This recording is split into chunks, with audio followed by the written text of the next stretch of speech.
How to change oil on Boxster 986. Ranges from 1997 to 2000.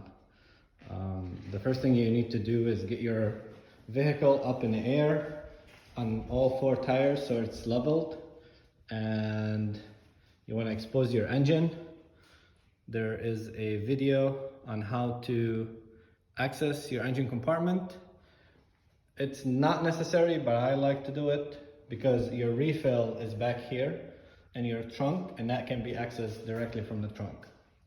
Once you have your vehicle up in the air at a level position, you need to go underneath the car and remove the engine bolt from the oil reservoir. You can see mine is still dripping a little bit.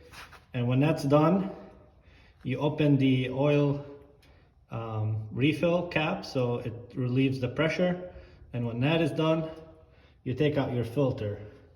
To do those two steps, you have to use, let's see here, I'm using a, what size is this? Oof. I'll put it in the descriptions, what the size of the tool.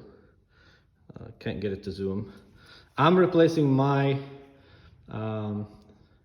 plug with a magnetic oil tank plug from LN Engineering. I'll put a link for it in the description.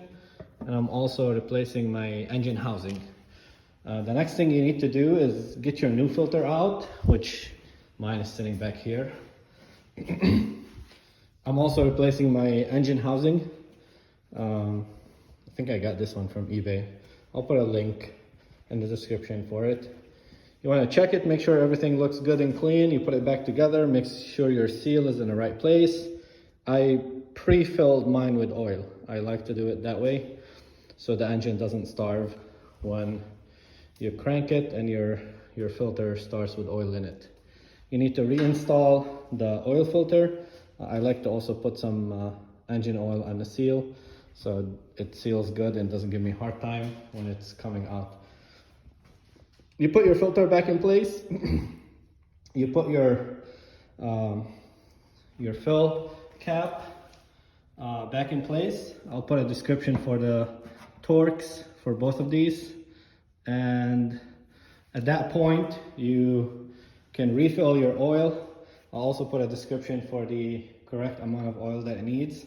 I'm using Mobil 1 5W30 with high mileage because mine is already over 75,000, and all of that information will be in the description.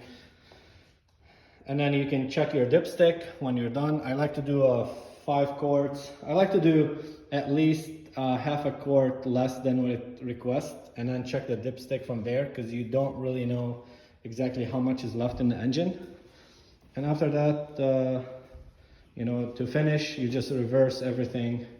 You get your vehicle off the jacks and the jack stands, and you get your engine covered, and you take your car for a small spin. And then when that's all done, you let it rest on a level area. You check your oil dipstick to make sure the oil level is correct, and you correct it from there. It's always a lot easier to add than to have to remove if you overfill. You don't really want to overfill. This is the shortest, quickest way to get a quick how to replace oil on your Boxster 986. If you have any questions, comments, if I missed anything, please leave it in the comments. This one doesn't like to zoom pretty well. I apologize for the fogginess. It's having a hard time zooming. I give you a full view.